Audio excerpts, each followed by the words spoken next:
नमस्कार, मैं उप्रिया। आज है 25 अगस्त। चले जानते हैं बिहार की 25 बड़ी खबरों को। बिहार में कोविड-19 प्रभावितों की संख्या पहुंची 1,23,000 के पार। बिहार में कोविड-19 प्रभावितों की संख्या लगातार बढ़ती जा रही है। स्वास्थ्य विभाग की तरफ से साझा की गई जानकारी के अनुसार बीते दिन पिछले 24 घंटे में 1,227 नए मामलों की पुष्टि की गई है, जिसके बाद संक्रमितों की संख्या बढ़कर 1,23,383 पर पहुंच गई है। अगर प्रभावित जिलों की बात करें तो अररिया में 13, अरवल में 9, औरंगाबाद में 22, बांका में 2, बेगूसराय में 13, भागलपुर में 42, भोजपुर में 49, बक्सर में 12, दरभंगा में 29, पूर्वी चंपारण में 68, गया में 54, गोपालगंज में 2, जमुई में 11, जहानाबाद में 35, कैमूर में 6, कटिहार में 33, खगड़िया में 9, किशनगंज में 13, लखीसराय में 18, मधेपुरा में 29, मधुबनी में 34, मुंगेर में 4, मुजफ्फरपुर में 75, नालंदा में 34, नवादा में 8, पटना में 225, पूर्णिया में 36, रोहतास में 44, सहरसा में 65, समस्तीपुर में 34, सारण में 27, शिवहर में 20, सीतामढ़ी में 29, सिवान में 18, सुपौल में 28, वैशाली में 21, पश्चिम चंपारण में 51। वहीं स्वास्थ्य विभाग की तरफ से बीते शाम 4 बजे तक जारी किए गए अपडेट के अनुसार ठीक होने वाले मरीजों की संख्या अब 1,01,362 पर पहुंच गई है। वहीं कोविड-19 की वजह से 627 लोगों की जान जा चुकी है।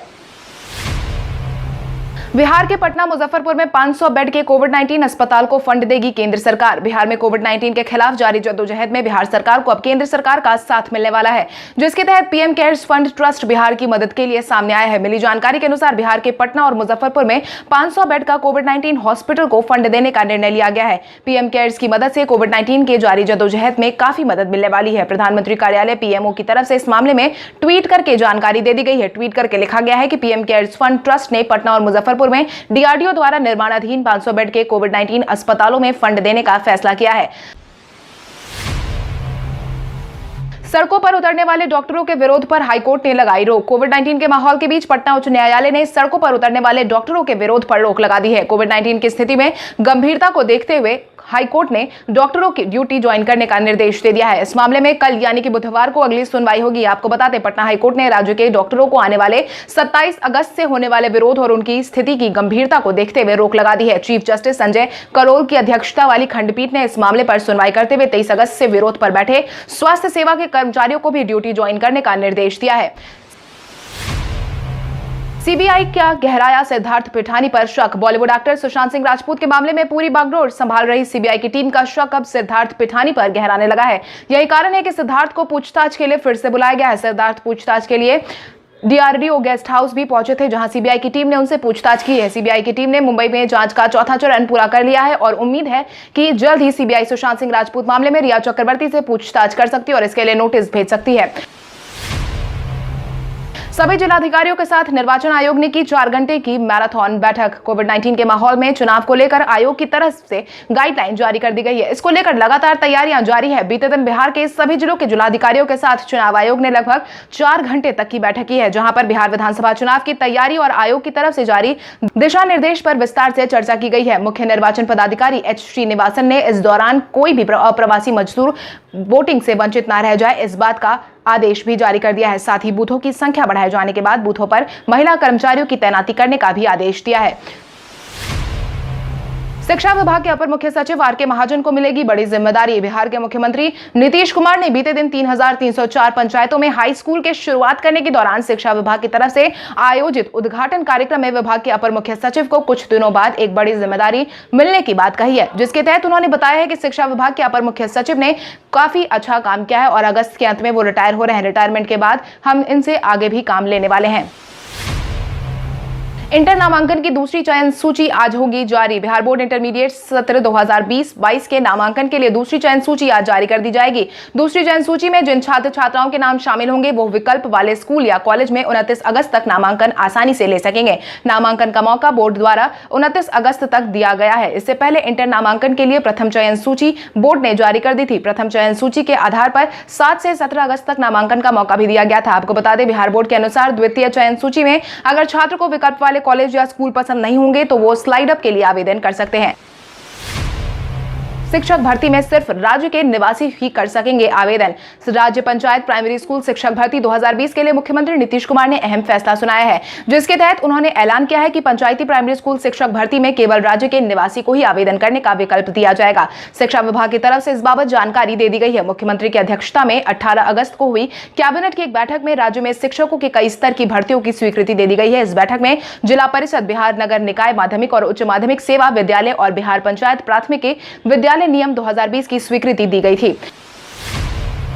कैब सचिव ने बीसीसीआई को पत्र लिखकर जताई चिंता। क्रिकेट एसोसिएशन ऑफ बिहार के सचिव आदित्य वर्मा ने बीसीसीआई को पत्र लिखकर पटना के मोइनुल-हक स्टेडियम के खराब स्थिति को लेकर चिंता जाहिर की है। कैब के अध्यक्ष सौरभ गांगुली और अन्य अधिकारियों को पत्र लिखकर बताया गया है कि मैं यह पत्र बेहद ही दुख के साथ लिख रहा हूं। खासकर भारतीय क्रिकेट बोर्ड के अध्यक्ष 1996 विश्व कप में केन्या और जिम्बाब्वे मैच की मेजबानी करने वाले स्टेडियम ने कई Ranji trophy, Deodhar trophy, Dilip trophy में मैच की मेजबानी की है। बीसीसीआई के मौजूदा अध्यक्ष ने यहां मैच खेला है कि समिति ने बिहार क्रिकेट एसोसिएशन को 10.80 करोड़ की मदद की थी और बिहार में विकास हो सके, मगर इस समय सीएबी ने उसकी मैच फीस, टीए और डीए में पैसे भी नहीं मिल पा रहे हैं। बिहार के प्रतिभाशाली खिलाड़ियों के साथ न्याय कब होगा? बिहार के 3,304 पंचायतों में 9वीं कक्षा का हुआ शुभारंभ। बीते दिन मुख्यमंत्री नीतीश कुमार की अध्यक्षता में बिहार के 3,304 पंचायतों में 9वीं कक्षा का शुभारंभ कर दिया गया है। इसके साथ ही अब राज्य के सभी 8,386 ग्राम पंचायतों में माध्यमिक शिक्षा की सुविधा बहाल करवा दी गई है। मुख्यमंत्री ने पंचायत और निकाय शिक्षकों के संबंध में कहा है कि उसके लिए जो भी सेवा शर्त में सुधार और वेतन वृद्धि की गई है, यह अंतिम नहीं होगी। आने वाले समय के साथ इसमें बढ़ोतरी देखने को मिलेगी। इसके साथ ही मुख्यमंत्री नीतीश कुमार ने 9वीं कक्षा के शुभारंभ के बाद सभी छात्र छात्राओं के अपने ही पंचायत में इंटर तक की पढ़ाई के लक्ष्य के पूरा होने पर अपनी खुशी जाहिर की है। आज बिहारी पहचान में हम बात करेंगे मैथिली ठाकुर की। मैथिली ठाकुर आज किसी भी परिचय की मोहताज नहीं है। पेशे से गायिका, इंटरनेट सनसनी मैथिली ठाकुर बिहार की रहने वाली है। उनका जन्म 25 जुलाई 2000 को मधुबनी के बेनीपट्टी में हुआ था। मैथिली ठाकुर ने साल 2017 में प्रसिद्धि के लिए राइजिंग स्टार के सीजन 1 में भी भाग लिया था। मैथिली शो की पहली फाइनलिस्ट रही थी। उन्होंने ओम नमः शिवाय गाया था, जिसने उन्हें फाइनल में पहुंचाया था। इसके साथ ही वो 2 वोट से हारकर दूसरे स्थान पर आई थी। शो के बाद उनकी इंटरनेट लोकप्रियता बढ़ गई थी। यूट्यूब और फेसबुक पर उनके वीडियोज को 70,000 से 7 मिलियन के बीच में लाइक्स मिलते हैं। वहीं मैथिली और भोजपुरी गाने गाती हैं, जिसमें छठ गीत और कजरी शामिल है। वो अन्य राज्यों में कई तरह के बॉलीवुड कवर और अन्य पारंपरिक लोकगीत भी गा चुकी है। मैथिली ठाकुर ने अपनी संगीत की यात्रा साल 2011 में शुरू की थी। 4 साल बाद उन्होंने एक और reality show Indian Idol junior Sony TV पर प्रसारित किया था, जिसमें वो रियलिटी शो राइजिंग स्टार के माध्यम से एक सनसनी बन गई। ईवीएम जांच का पहला चरण हुआ पूरा। आगामी विधानसभा चुनाव को ध्यान में रखते हुए पहले चरण के ईवीएम जांच की प्रक्रिया को पूरा कर लिया गया है। चुनाव आयोग के निर्देश पर राज्य के सभी 243 विधानसभा क्षेत्रों के लिए मशीन सभी जिलों में जून के अंतिम सप्ताह में ही मंगवा ली गई थी। इसके बाद आयोग के निर्देश पर राज्य के मुख्य निर्वाचन पदाधिकारी एचआर श्रीनिवासन ने सभी जिलों के जिला निर्वाचन पदाधिकारी सह जिलाधिकारी को ईवीएम की फर्स्ट लेवल चेकिंग शुरू करने का निर्देश दिया था, जिसकी प्रक्रिया पूरी हो चुकी है। जानकारी के अनुसार चुनाव आयोग के निर्देशानुसार ईवीएम की जांच के दौरान सभी जिलों में मान्यता प्राप्त मुख्य राजनीतिक दलों के प्रतिनिधियों की मौजूदगी सोशल डिस्टेंसिंग को ध्यान में रखकर सुनिश्चित की गई थी।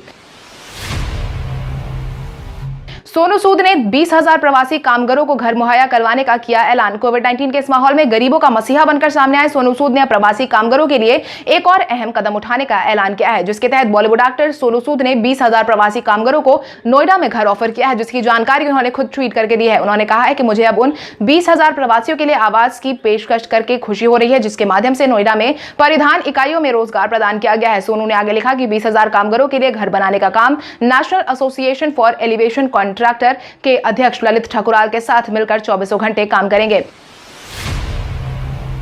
30 तक जीतन राम मांझी लेंगे अपना फैसला। हम प्रमुख जीतन राम मांझी 30 अगस्त तक किसी भी दल में शामिल होने का फैसला ले सकते हैं। दरभंगा जाने के क्रम में पार्टी सुप्रीमो जीतन राम मांझी ने हाजीपुर में मीडिया से बातचीत के दौरान उक्त बातें कही हैं और कहा है कि हाँ, यह सही बात है कि हमने महागठबंधन को छोड़ दिया है। कोऑर्डिनेशन कमेटी नहीं बनाई गई क्योंकि उन्हें प्रजातंत्र में विश्वास नहीं है। 30 अगस्त तक वो अपना स्टैंड क्लियर कर लेंगे। अभी तक हमने कोई रणनीति नहीं बनाई है। आगे 1-2 दिन में